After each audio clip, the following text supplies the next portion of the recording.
Hi again, folks. Dave Specter with another episode of Blues and Beyond. And today we're joined by Dave Herrero, an up-and-coming blues guitar slinger living in Chicago now. Spent many years in Austin, spends a lot of days on the road. Big overseas following. I know you're on tour in Scandinavia quite a bit. Been doing that for many years. I think you got a new record out. Relatively new, yeah. Called Austin to Chicago. Austin to Chicago. And I know you work in the Chicago blues scene a lot. You do a lot of electric shows. You're doing acoustic shows. I just saw you were doing a gig playing drums. Yep. So, Dave, how did you end up in Chicago? Family.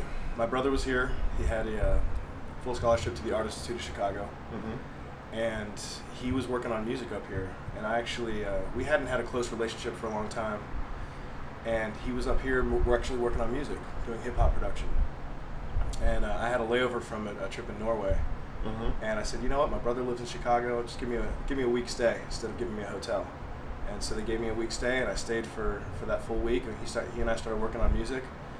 And he would come to Austin, we would record, and I'd come up here and we would record.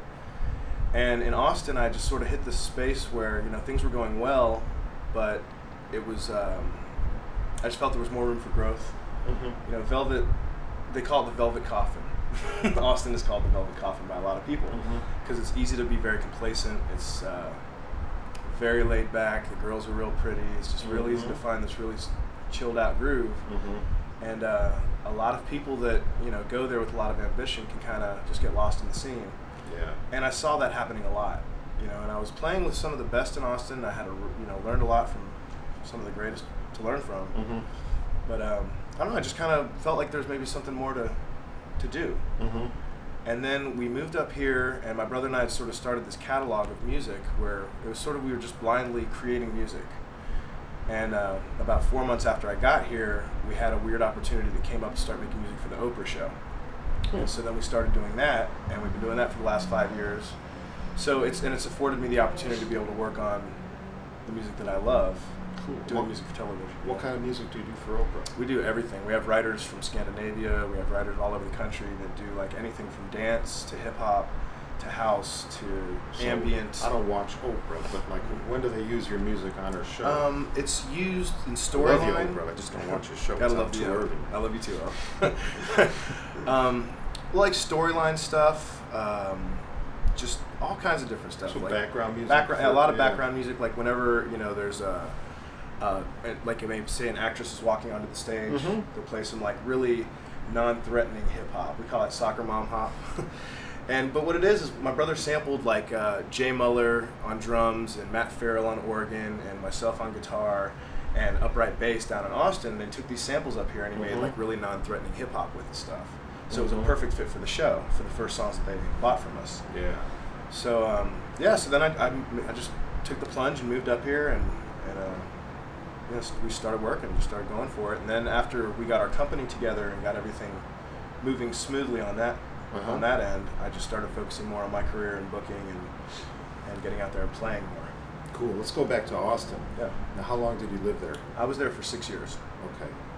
And 98 to 2004, about 6 years. So, like, what age range? I moved there when I was 22. Okay. And I moved up here when I was just getting ready to turn 29. Okay, so were you hanging out at Antone's? A lot, yeah. I played in 2 bands that opened up for the Blue Monday House Band for 2 years. Okay. One guy was Rob Roy Parnell, Leroy Parnell's brother. Okay.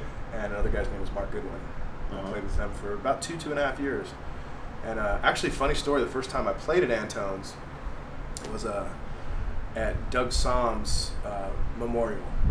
And it was, I had just gotten into the Austin scene, and I knew how important Doug was to the scene. And Lazy Lester comes up on stage to open up the show, and no guitar player.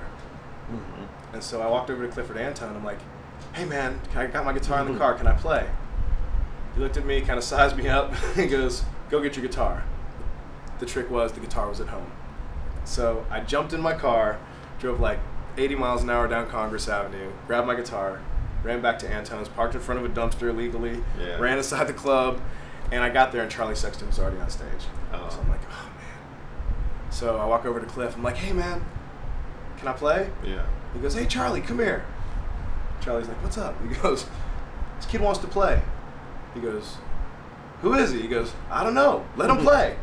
Bam. So, right after I moved to Austin, I'd gotten to play with, and that was George Raines, Charlie Sexton, Lazy Lester, I think Roscoe Beck playing bass. So it was like a very, Clifford Antone had a very, just a very warm, like he gave so much to people. He didn't know who I was. Wow. He was just like, let the kid play. And, mine just like 700 people at Antone's. Yeah, and you were like 23? And I was 23. Yeah. And it was packed. And he was just like, let him play. That's a break. And I went in there and I played, and the crowd responded well. And then, next thing I know, I was tight with Clifford and Charlie Sexton and all these guys, So it was a really cool, very open, welcoming environment. A lot of the musicians there are just really sweet people. Yeah. And they're great musicians. Like you've got Red Volkart, who's like one of the best country pickers in the world, to Johnny Muller, to Dave Biller, all these guys that are just like ridiculous musicians. They're all like really just laid back, down to earth, cool people. So who were your big influences, like your teachers, your mentors in Austin? Well, Matteo Basisio is a guy who had played with Gary Primich for a long time, and he was my roommate. Hector Watt, who was with Lou Ann Barton for a long time, he was also my roommate. And those guys kind of, brought me up kind of tough, gave me a lot of, it's almost like military school, it's like had to deal with a lot of hazing, a lot of ball breaking, so to speak. They like break the tubes in your amp before you went on stage? No, but there were tubes stolen out of amplifiers at some points, But yeah, so there was those guys. But before that, actually, I was a big fan of yours and a big fan of Ronnie Earl. So it was really interesting when I moved here to get to sit in with you and start a relationship with you. It was really a cool thing. I didn't even know you liked me, man. Hey, man. It happens. It happens. So, yeah, so I mean, I remember I got that record, the Bark and Bill Smith record, when I was, maybe 17 or 18. Really? And big Ronnie Earl fan, and that's those are my first major, like Jimmy Vaughn, you guys, Anson. Cool. That was my first introduction into the white guys that were playing the stuff really well. And tell us about your experiences, encounters, meetings with the Vaughn brothers in Austin. Well, interesting. Jimmy Vaughn, I've actually gotten kind of close to his family. He's a really sweet guy. But the first time I met Jimmy was I wanted him to produce my record. And my roommate Hector was real tight with Jimmy. And he goes, yeah, man. He goes, just go tell him you know me, and and ask him to start talking to him. I was like, all right, cool. So I go to his trailer at the Antone's Blues Fest, knock on the door. He answers the door. He's like, yeah, what's up? I said, hey, Jimmy, you know Hector Watt? And he goes, maybe. Starts looking around and invited me in and, to copy the record, and we talked for a little bit. And he didn't end up doing it, but it was the start of a relationship. Yeah. And, that guy is just such an inspiration. He's really cool because he'll go out to, like, the Continental Club or Jenny's Little Longhorn, these little tiny little funky spots, and just go sit in just for the sake of playing. He has such a love for the music. So was he still in the T-Birds when you were in Austin? No, he was not. Okay. Yeah, he was doing his own thing, and he was just starting to sing, and he's really starting to sing now. Okay, so this was after Stevie passed away? That's correct. Okay. Yeah. But his, that guy's presence is still really, really strong there. Yeah. People move from all over the world to Austin because of the legacy that he left, pretty much, in the T-Birds. I'll never forget one kid I had heard who moved from Japan, didn't speak a word of English, sounded exactly like Hound Dog Taylor. It was the scariest thing I'd ever seen in my life. And there's stuff like that all the time out there. I was just in Germany, and I went to this blues jam in Munster, Germany. And I heard these German guys that were like copping like really obscure traditional Chicago blues, and they had it down.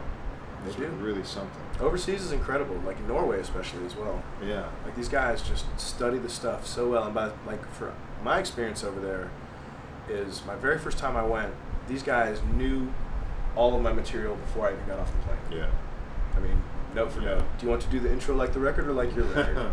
Yeah, it's very serious. It's like, okay. Right. Great players, real passionate, Right. So back to Antone's for a second, because I've heard Antone's is, since Clifford's been gone, has kind of moved away from being, a straight blues and roots club.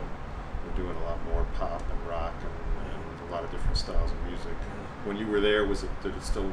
It was evolving towards what it's become. Right. Yeah. Even when Cliff was around, it was still there were still a lot of roots-oriented music. Right. But it wasn't strictly a blues club. And Sure. when they moved, actually, the big transition is when they moved the club from Guadalupe over to Fifth Street. Yeah. And yeah, they made the building changed and the vibe changed a little bit, but they were still supporting a lot of root stuff. But it was interesting because there's so much good stuff in Austin. I remember going to a harmonica blowout at Antone's with it was Mark Hummel and maybe James Harmon and one other guy, maybe Rod Piazza, I believe.